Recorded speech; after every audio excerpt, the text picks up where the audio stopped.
Great. Good afternoon, everybody. On behalf of the U.S. Commercial Service, we'd like to welcome all of you to today's program, Cultural Considerations of Doing Business Internationally. My name is Jacqueline Torsellini. I'm an international trade specialist with the U.S. Commercial Service.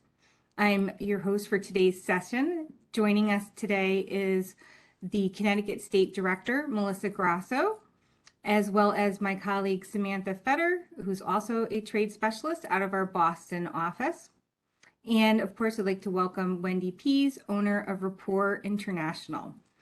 Before we get the presentation started, I'd like to address a couple of items of note.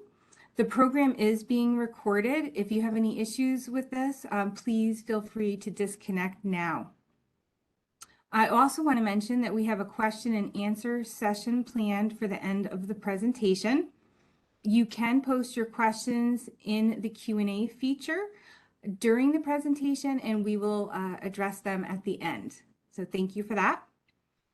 Also, all attendees will receive a brief survey from the U.S. Commercial Service following this program. If you can please complete this short request, we would appreciate it. Your responses help us to develop future programming for U.S. businesses.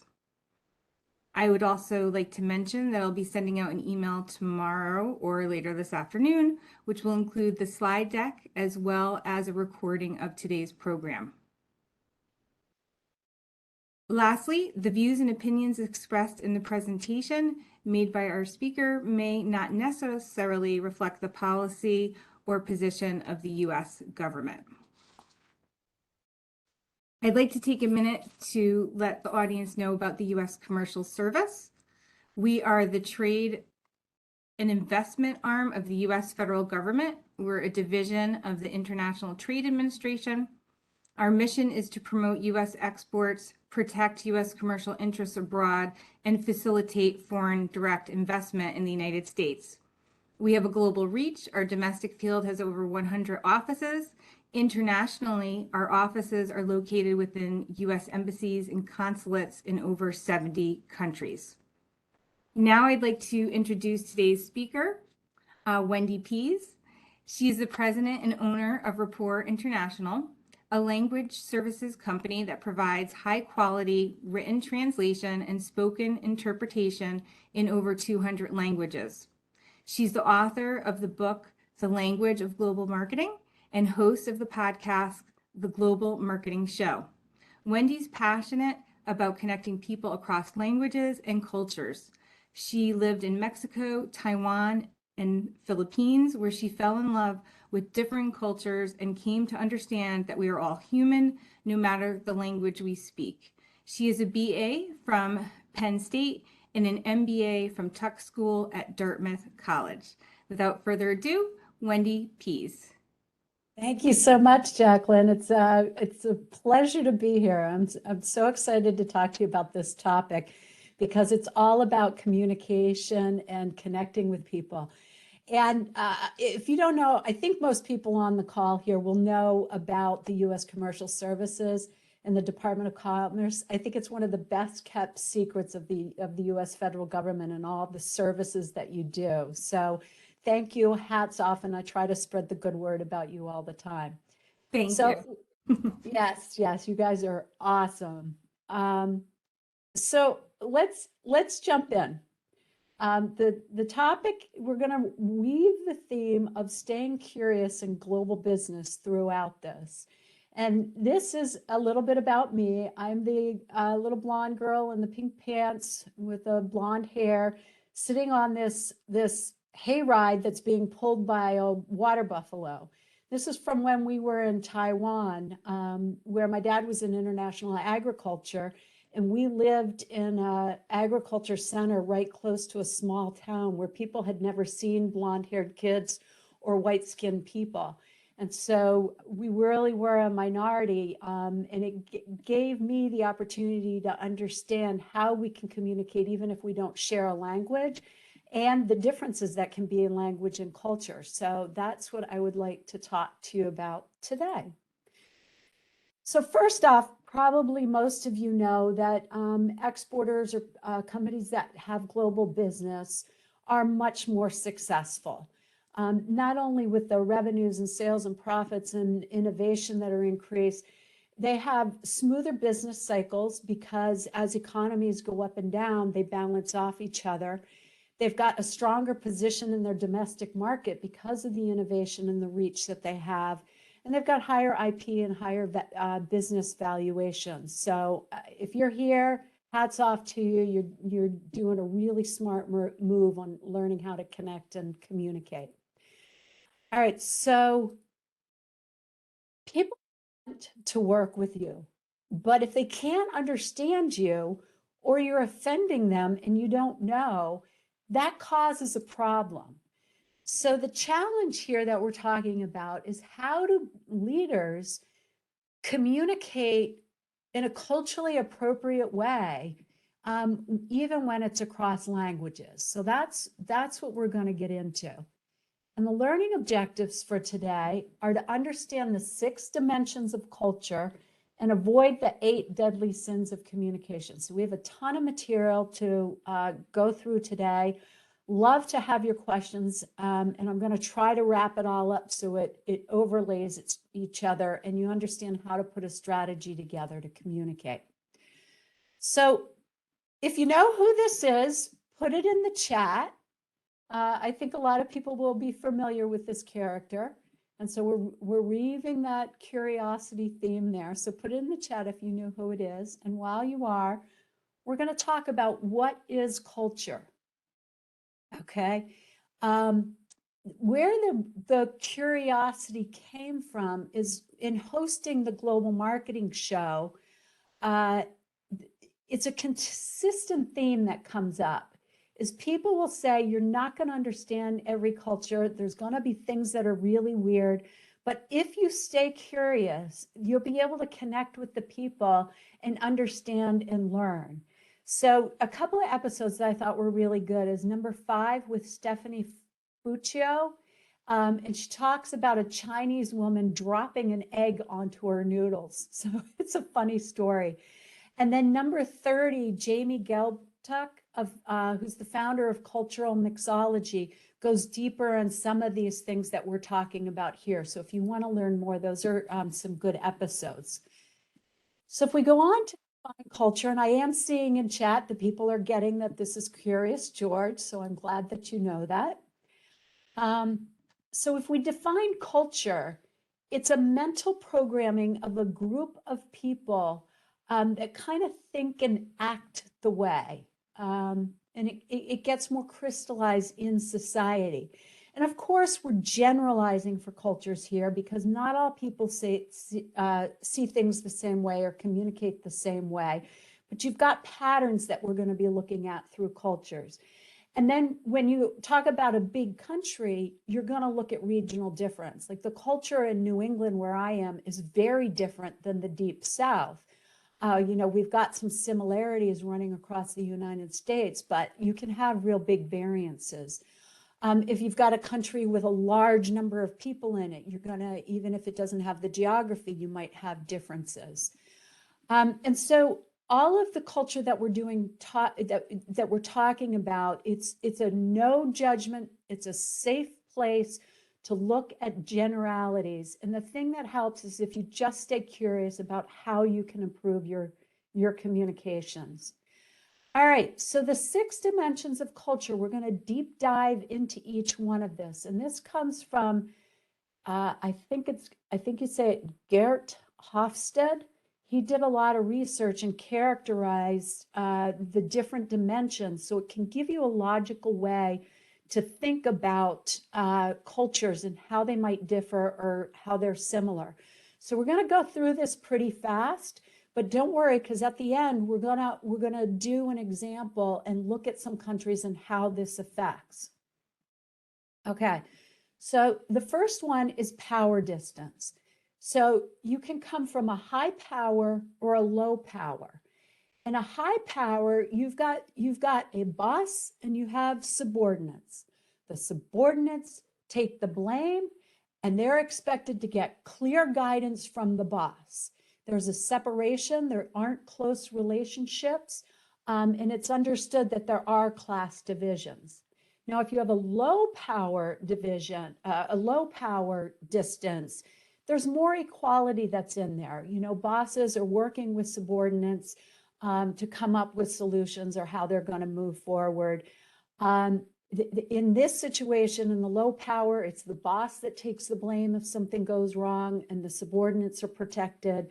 There's more apt to be socializing, more egalitarian, and subordinates are trusted with important decisions and responsibilities.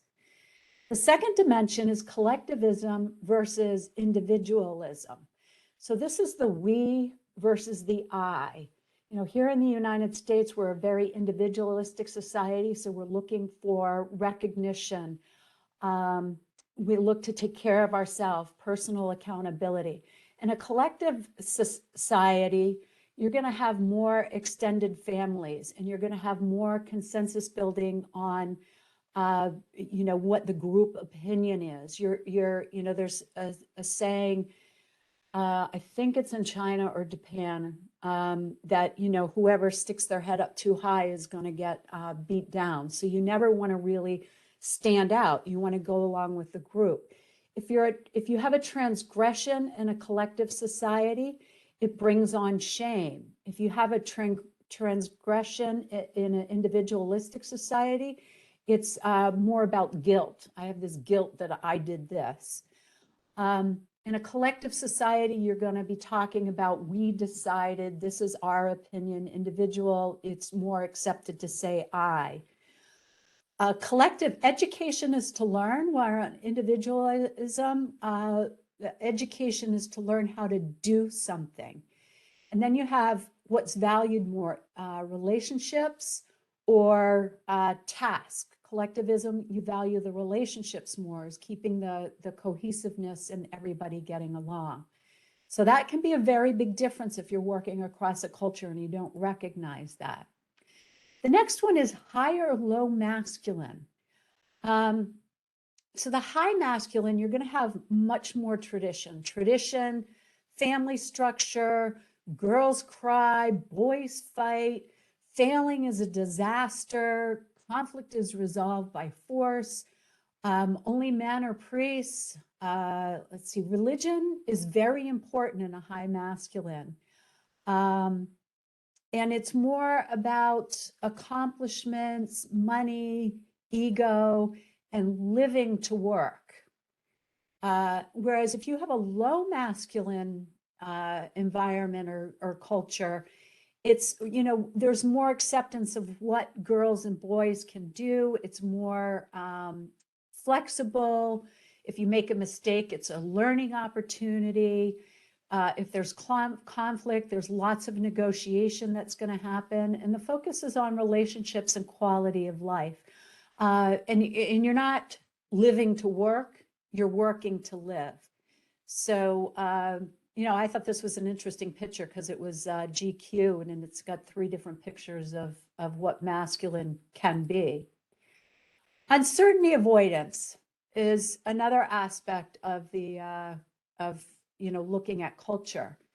If you've got a low, if you're low on uncertainty avoidance, that means that, you know, you're comfortable with uncertainty. You kind of know that all things aren't figured out. You've got lower stress if things don't go your way.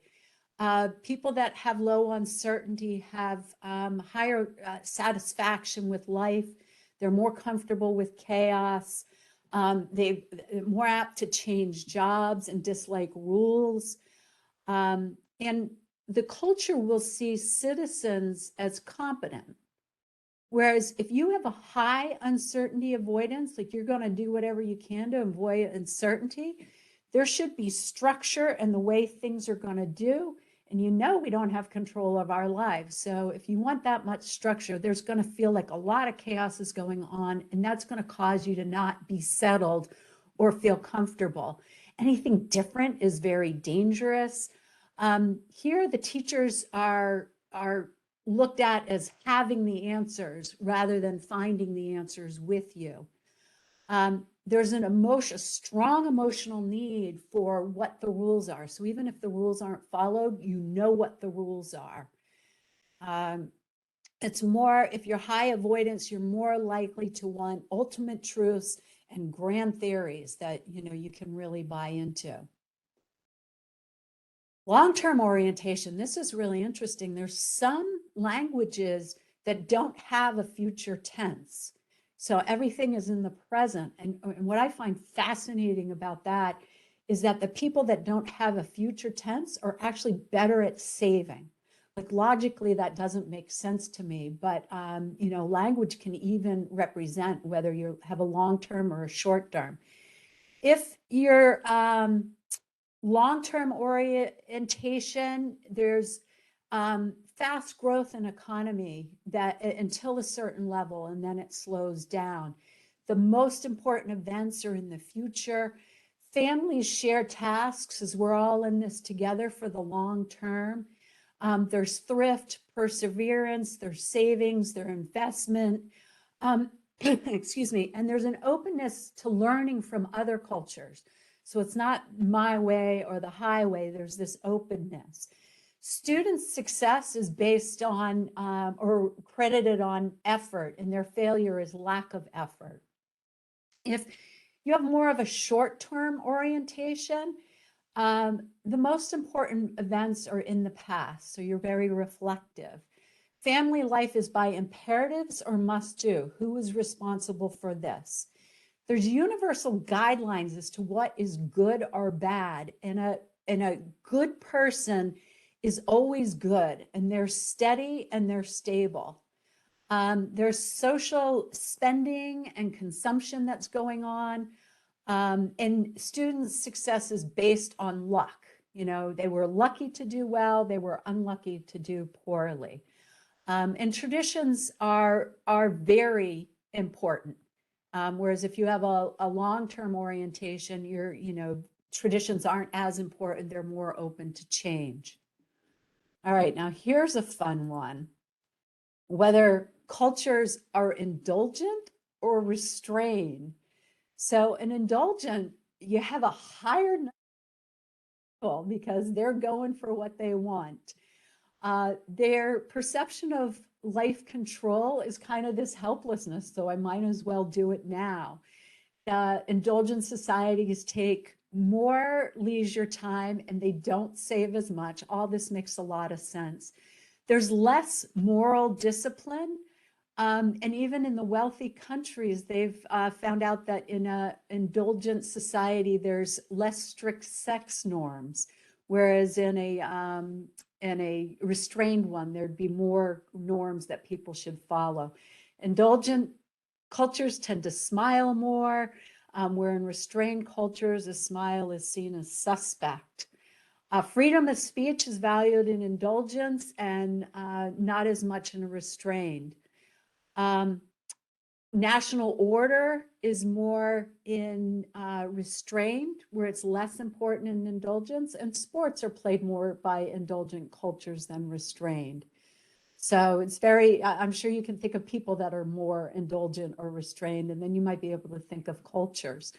Okay, so now we've gone through the 6 dimensions, and I can imagine that if every time you had to work with another culture, it could get very difficult on, okay, how do they think? All these categories, all the descriptions that I gave you.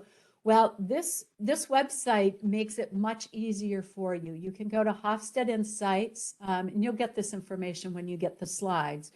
But I want to make sure you know about that because it's a great place to go.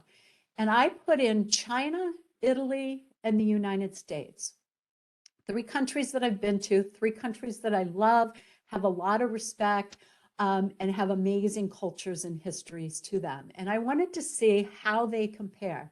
So power distance, China is very high, and the US is about half the height, okay? And Italy falls somewhere in the middle. And so what's important here to look at is power distance is going to be very different in that culture. So you want to be aware of that when you're working with people from that, is to what are the things that you can adapt or get greater understanding. So it's going to be more seamless when you're working together. You know, individualism, US is off the scale. And there's pluses and minuses to everything. Remember, we're staying curious here. We're not putting judgment on any of it. It's just how people are kind of groomed to understand. So if you're in Italy, it's going to be an easier time to work to understand that. Whereas you could walk into China and have a bunch of people sitting around the table, and you might not be able to pick out who the leader is. There are ways by where people are sitting at the table, but you might not know by how people are talking or referring to each other, and you're not going to get a clear-cut answer from somebody until they go back and discuss it.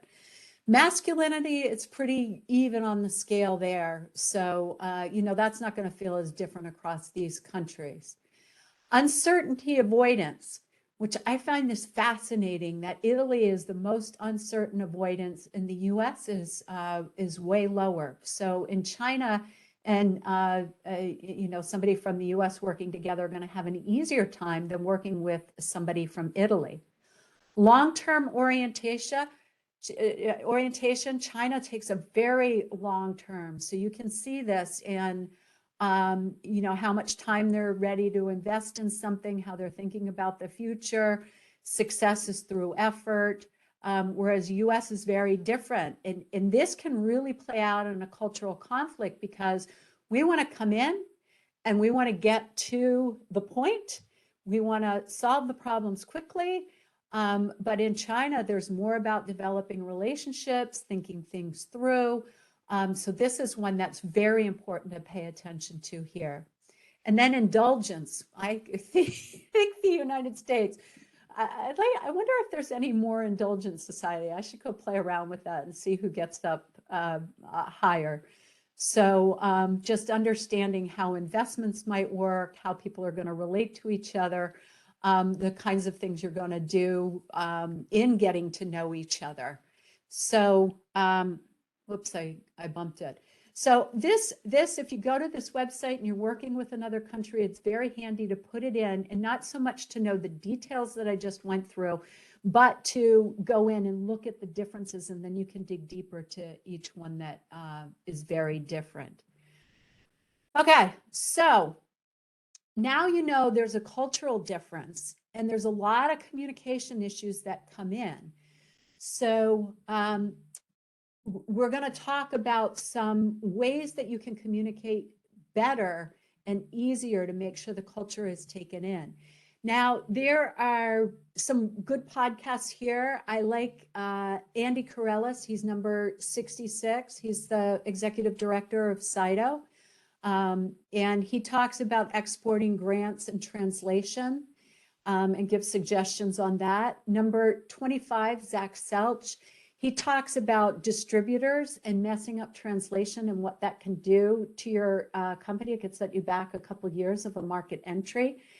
And then number 4, Randy Roger talks about having your employees do translation and the pluses and minuses of doing that. So let's get into the 8 deadly sins of communication. And again, we're going to break all of these down. So English, the global language, how important strategy is, the local maturity model, regular, relatable, responsible, technology, and then machine translation, and where we're going with that, and what I'm seeing in the industry. So number 1 issue, you know, so many times I'll hear people saying, well, English is the global language. Now, it's spoken by a lot of people, and you can go to a lot of international trade shows and you can get by with English. You know, English, you know, if you speak English, you're blessed that it is common in so many places. But when they actually do the research, whether it's with management or with marketing or liability, you find that English is not the global language, because people still prefer to communicate in their native language, and they trust people who are trying to communicate with them in their language. So you can see on these statistics, I mean, the Japanese executives spending up to 25% of their time deciphering emails. I mean, that is just such a waste of time for an intellectual, smart leader, capable leader, just to be fighting with language issues and the amount of money that's lost.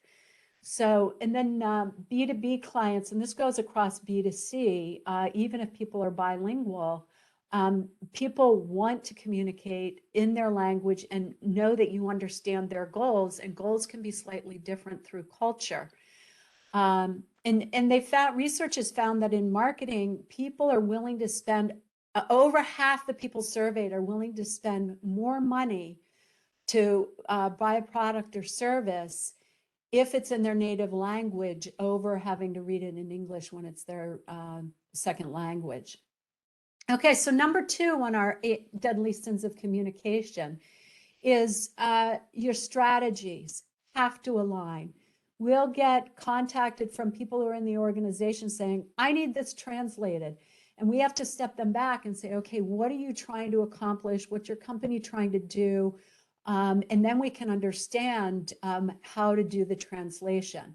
And so you can sub in HR strategy, marketing strategy, technical strategy, whatever strategy, needs to go in there.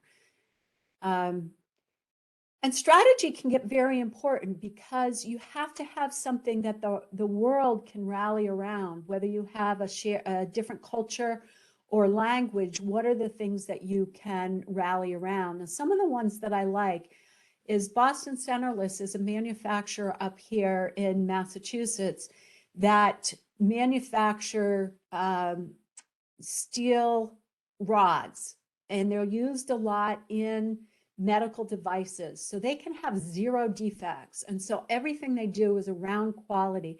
And they hire a lot of non-English speakers to work on their manufacturing floor. And how they thought about that whole from attract, hire and train, and then engage employees, they've done a fabulous job on rallying everybody around quality and good training. There's a wonderful case study on our website that if you want to read more about that. Disney uses the kid within us, and so that's something that resonates international. Peloton, which I love, I got one about a year ago, wrote it this morning. Theirs is personal training at scale. So they're all things that no matter the culture or the language, people can rally around. I thought it was also very interesting to put this in here, that the words that you use when you're attracting, training, and try to engage people, it all has to weave together. And this is, how you're going to attract people that want to do business with you too. Slack has a very interesting way of hiring. They're very diverse. They've managed to figure out how to test technologists by giving them flexibility. So if you're a stay-at-home mom, or if you have limited language but very good tech skills, how do they build that? And they've done really well by caring deeply, lasting relationships. Or Microsoft, they're also in the tech industry. They've got a completely different feeling to their culture, and this radiates through. And I've even heard about it just without doing research about it, what it's like to work at Microsoft. And then Amazon is, that wickedly and creative and new. So you think about culture and not just your mission and vision, but also how it flows down into your culture and what's going to work across both attracting your clients and connecting with your audiences. All right, so number 3 on the deadly sins of communication is understanding the localization maturity model. When people start in global business, oftentimes they'll say, well, let's just put the Google plugin in, or English is the global language. And that's like level 0. At least you're stepping into international, but you're not thinking about optimizing for how you're going to communicate and connect with people. And so then you get into reactive. Oh, I need this translation. How am I going to do it? Then you go, oh, we've used this company before. I trust them. We know how to do it. Then you get into managed, optimized, and transparent. So it looks easy, but word on the street, is that the actual model or progression looks like this, because as your company grows, you're making adaptations to it. So we help companies really work through this and think how they can be efficient so they're not wasting money or time on doing things. If you want to learn more, here's a link. You'll get it in the slides, so you'll be able to look at that. Okay, number 4, communications. So often this is forgotten. Like we speak fast. We want to get the point across. We don't remember that relationships are really important to other people. And so you have to, if you break down why you're doing your communications, and these are 3 typical reasons for doing it. And this is both to employees, this is to vendors, this is to clients. You know, you want to think about all your audiences. What is your reason to communicate? And you want to be curious about what you expect, because you may develop a plan that works fine, like bringing on a new person. Okay, we're going to have a meeting once a week. Well, that new employee may think, well, I want a 10-minute call every day. And so it's not only thinking about your reasons and your cadence, but thinking about what's acceptable in the culture, and then going back and looking at the 6 areas of culture and how does that align. And then consider time zones. How many times are we working off a US time zone and expecting everybody else to get up at midnight because this is when it's convenient? So, you know, how can you fit that into the culture so there's some expectations about when the work hours are and how you're going to connect. Now, you know, in talking about time zones, it's really important to think about what communication has to be synchronous, which means live on the video, on the phones, and what can be done asynchronous. And I love asynchronous communication when you're going across languages and cultures, because you can do a lot more with written translation, with video, with you know, recordings, with PowerPoint presentations that have been translated. Once you create it, then you can translate it and reuse, which really helps. And so, you know, it's always step back when you're thinking about your communication. Do I really have to get on the phone with this person, or can I do it asynchronously so I'm not, you know, interrupting their sleep at night? One common way of handling this that I see with entrepreneurs is that they have VAs that work in the Philippines, or they're working down near shore in South America or Central America. And what they will do is pop on a Zoom call or a recording and say, this is what I need you to do, share the screen, explain it, and then they can send that link down to them. So the next morning when the person gets on the phone, they can, or, you know, starts their work day at a reasonable hour, they can watch that and get the instructions that they need. So thinking about playbooks and employee manuals and all that, you create it once, you translate it once, and then you've got this wealth of information that can be shared asynchronously. Okay, so after regular communication, you have to have relatable communication. So Skip Weissman at the prior SHRM conference said, you know, these are all the ones we know. You've got to be specific, you've got to give instructions, you've got to time it, you have to have respectful rebuttals. I love that he puts in here tone or body language. There's, if you'll notice, any political people, they will speak like this with like their fists. They're never going like this. They're never going like this, because a lot of gestures can be offensive. So, you know, touching people on the head in some places, tapping people, touching, standing too close. So there's a lot of different variations around the country. So, you know, you have to be relatable and understand what's accepted. Okay, what he doesn't say here is he doesn't talk about the right language for the situation. And I think this is so important. If I am talking to an 8-year-old, that's going to be different than how I'm going to talk to a 16-year-old. If I'm talking to somebody who doesn't speak my language, it's practically impossible to give them instructions in my language. So I'm going to have to circle back to Skip one of these days and tell him, language is important here. Okay, relatable. If you are in a situation where you're talking to somebody who who speaks English and you need to communicate, you can adapt your English to be more understood. You want to speak more deliberately. Don't use innuendos or humors or local colloquialisms like, here in Massachusetts, we'd say wicked.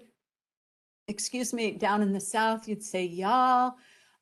So you want to try to really clean up your language and speak as cleanly as you can. When you're giving instructions, you got to remember back to the culture that some people take the boss's word as the truth. So they're not going to push back on you. And so there's delicate ways of you can say, is there something I've forgotten, or was there something you want to add? So you're adding opportunities for clarification. Another way to do it is there some cultures that will say yes, even when they don't understand. So you ask the person to repeat back what they heard and what they're going to do. And then that will help you surface what might have been missed. Here in the United States, somebody gives you instructions, you're expected as that individual to speak up and say, I don't understand, or could you clarify, or that doesn't make sense. So you use these little tricks when you're working with somebody from another culture to make sure they understand, and always speak slower.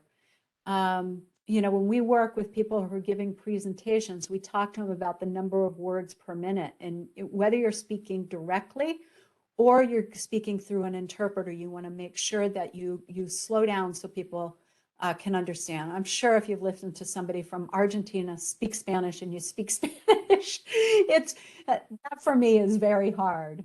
If I'm speaking to somebody from Mexico or Puerto Rico, I have an easier time understanding. Okay, and then you need to be responsible. Language allows us to really communicate something well, or create a catastrophe. And I want to give you this example that is just heartbreaking to me.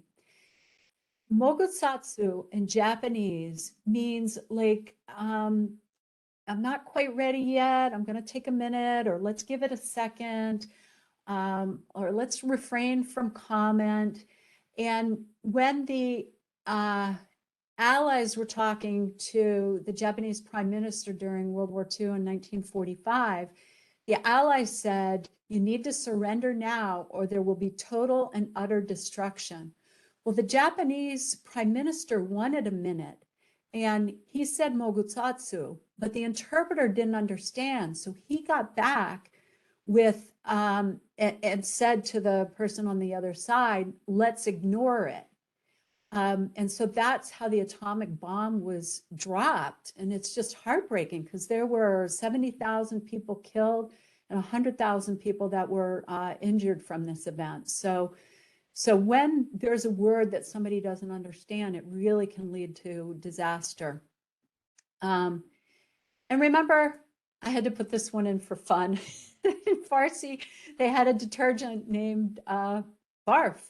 But it didn't do so well in the United States. Okay, so what are some resources that you can use for responsible? Oftentimes people will think, well, I need an interpreter to come here and communicate.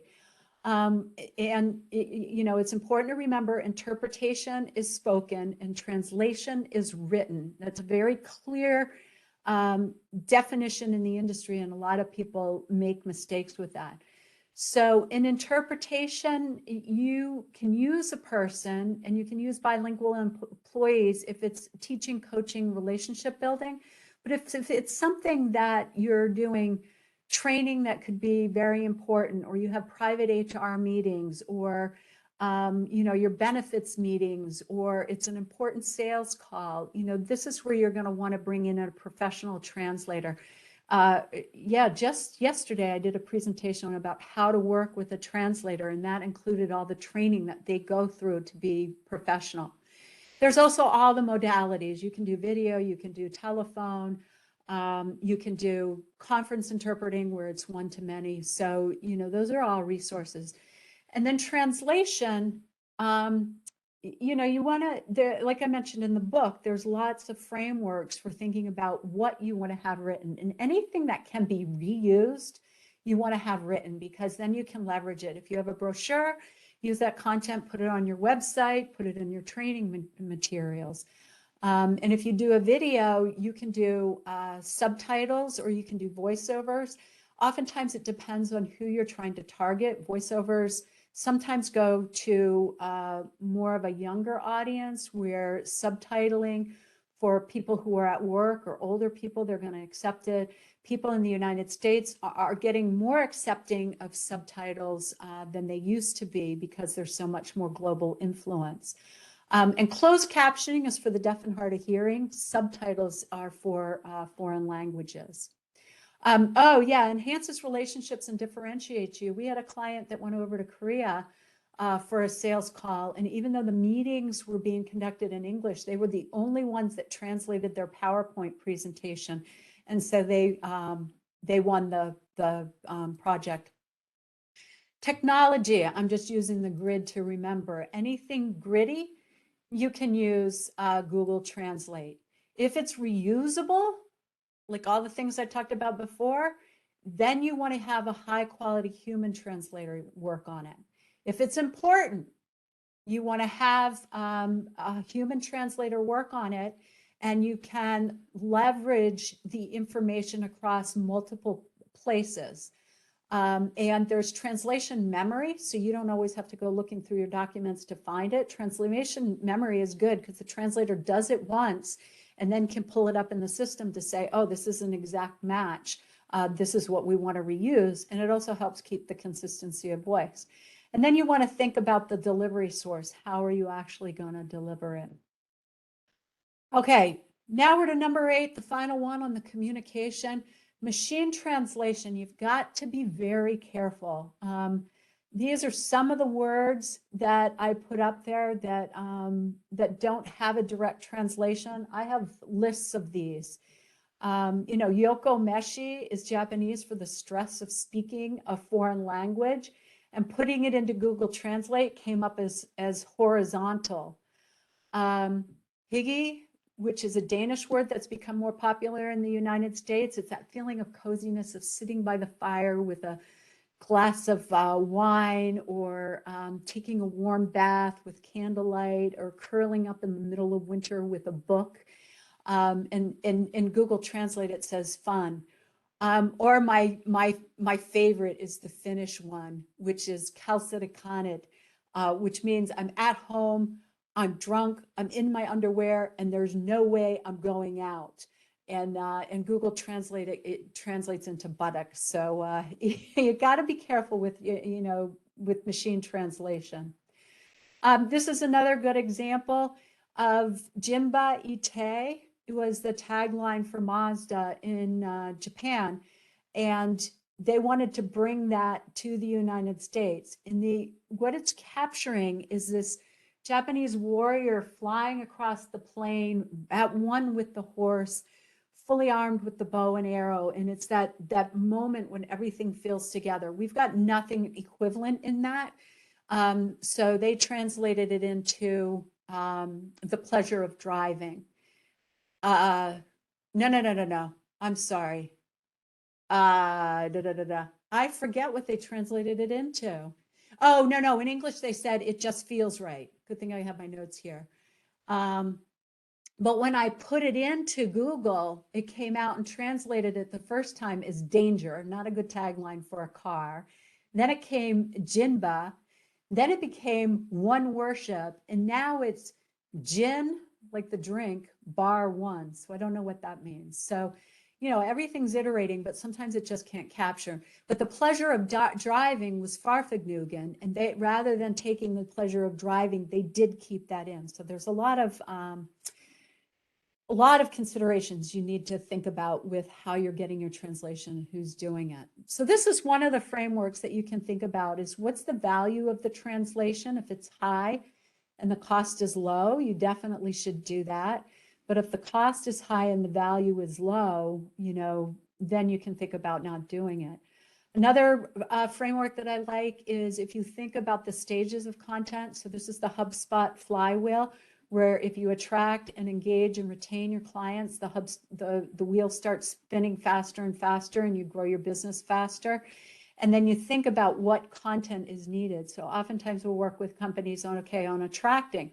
What do you have under here that would be good for translation? You don't need everything, but what are the key points? And then you can go down each stage to make sure you have something for that.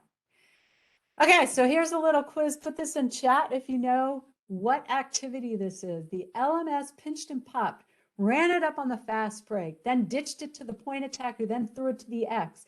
The X attacked, dodged, and wrapped around the GLE and scored top shelf. Anybody know?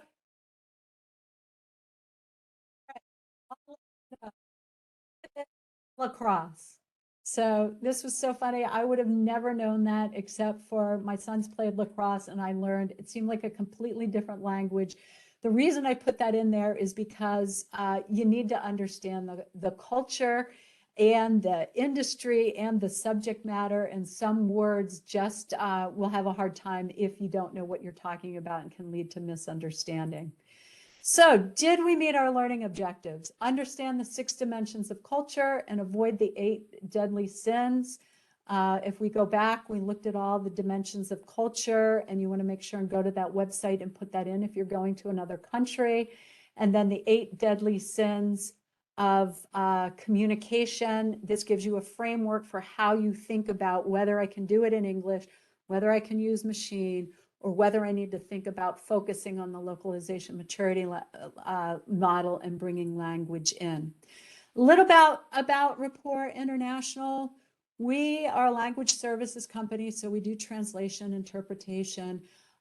You don't need to read everything on here. What I say is we do everything from one language to another. The only thing that we don't do is teach languages. That's a completely different industry. What makes us different is we have 100% satisfaction guarantee. We have decided to stay with human high quality translation, not get into machine translation, although we'll do translation memory to keep consistency of voice. We culturally adapt everything. So if there's any issues, we've caught mistakes, we've caught misunderstandings, we're going to bring that back to the client. We use the correct terminology. We make sure to put the right people who have, who played lacrosse if you have to do a lacrosse translation. We write in the right voice. So we make sure that it's at the right registry, at the right communication level. And then on time, we've got, over the last 10 years, we've got 100% on-time delivery rate. We like to do a lot with educating because I think there's a huge opportunity for companies to export from the United States. So we're trying to spread the word a lot about that, and then talking about language and culture. So if you want to, there's a free sample of a chapter of the book if you want to go to that. The podcast is fantastic. I mean, I'm not doing a lot of talking on that. I'm just trying to draw the people out, and I love the stories on that. So if you listen to podcasts, it might be something to find. And then we've got a huge resource library on our website. So if you go there, you can search for anything. If it's not there, let me know. And connect with me on LinkedIn. Just search for Wendy Pease. I'm putting all the cultural tidbits out there and learning. So if you learned something from this and you want to keep learning, just follow me on there. We post something every day. If you're on another social media, you can go to Linktree. I love this site. It's linktr.ee, and then to get to mine, it's Wendy Pease. But it's a free site where you can put all your links there, so you don't have to read off your Twitter or your YouTube and your website and You can put them all there. So if you want to go there, you can get to our website, you can get to the podcast, you can get to the free chapter, you can get to LinkedIn, Twitter, whatever else you want to find about me. So this is where I would like to conclude. So if anybody has questions, or Jacqueline, if you've been capturing them, love to hear them. Good afternoon. Thank you, Wendy. That was a wonderful presentation, a lot of great information. I do not see any questions in the Q&A or in the chat, but I will give our participants an opportunity right now. If they have any questions, so please feel free to put them into the chat or into the Q&A box, and Wendy would be happy to provide you with a answer and maybe some direction to help support you in understanding these different aspects that she's spoken about today, as far as the impact of language and culture on communications and the effectiveness of having positive business outcomes. So with that, I'm going to stop the recording.